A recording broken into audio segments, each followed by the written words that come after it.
এই দলটার যে মধ্যপন্থী দলের কথা যেটা বলছে এবং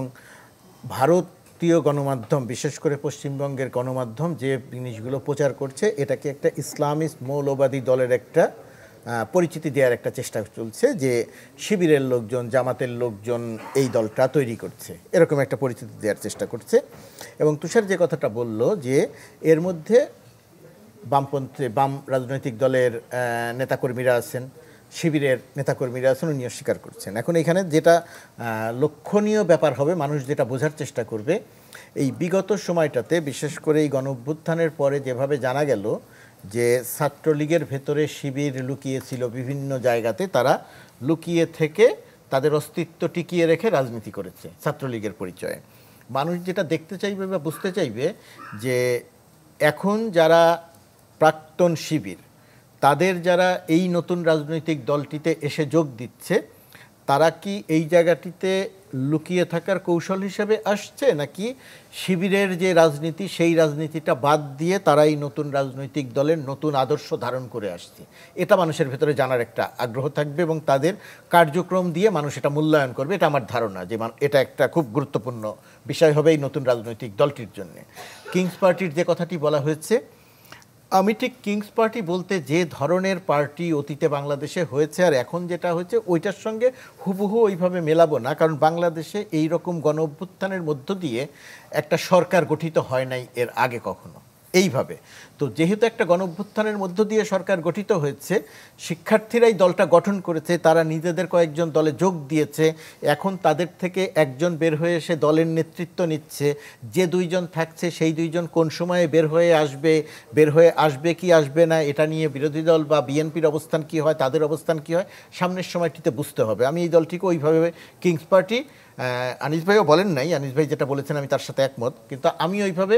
এই কিংস পার্টি পরিচিতি দেওয়ার যে কথাটা বলা হচ্ছে বা চেষ্টা হচ্ছে আমি ওইটার সঙ্গে একমত নই। এই দলটি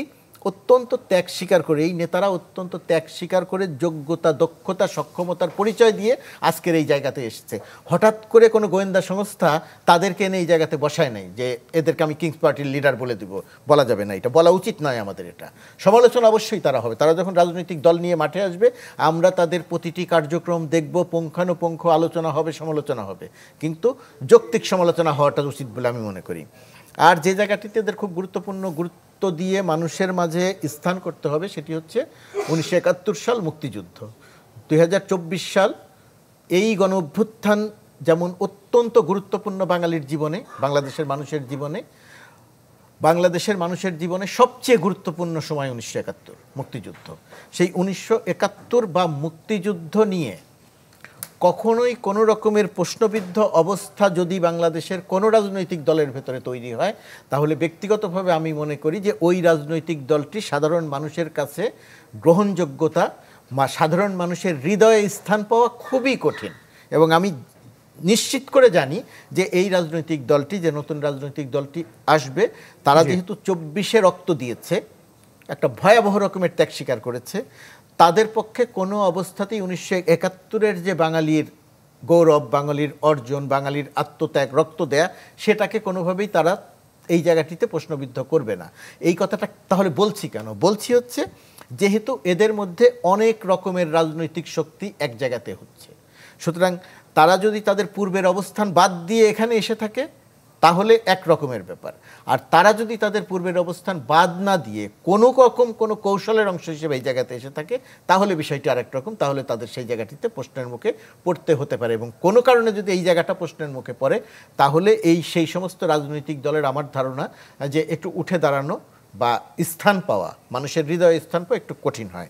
আরেকটা জায়গাতে সতর্ক থাকতে হবে সেটি হচ্ছে আমাদের যে বাংলাদেশের যে সমাজ বাস্তবতা সেইখানের যে প্রচলিত রীতিনীতি ধর্ম তো বটেই, অন্য ধর্মের মানুষের সহ অবস্থান কোনো অবস্থাতেই যেন অন্য ধর্মের মানুষকে আমরা প্রথমত কথা নিপীড়ন নির্যাতন তো না বটেই তাদেরকে যেন আমরা নিগৃহীতও না করি।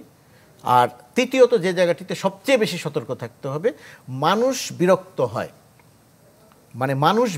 হয় এরকম কাজ করা থেকে সবসময় বিরত থাকতে হবে, অর্থাৎ মানুষের সেন্টিমেন্টটা মানুষের নার্ভটা বুঝতে হবে। এবং আমার ধারণা যেহেতু এরা তরুণ যেহেতু এরা একেবারে মাঠ পর্যায় থেকে উঠে এসেছে তো এরা কেউই ওই রকম ক্ষমতার মসনদে বসে গেছি আর আমি পেছনটা দেখছি না, সেরকম জায়গাতে যাব না। অর্থাৎ আমার বক্তব্যের সব কিছু মিলিয়ে আমার বক্তব্যের যেটা বা আমার যেটা অবস্থান, যে আমি বাংলাদেশের রাজনীতিতেই নতুন দলটির আগামী দিনে খুব উজ্জ্বল ভবিষ্যৎ দেখি। সেই জায়গাতে তারা যেতে পারবে কি পারবে না সেটা তাদেরকে প্রমাণ করতে হবে, তাদেরকে নিয়ে যেতে হবে।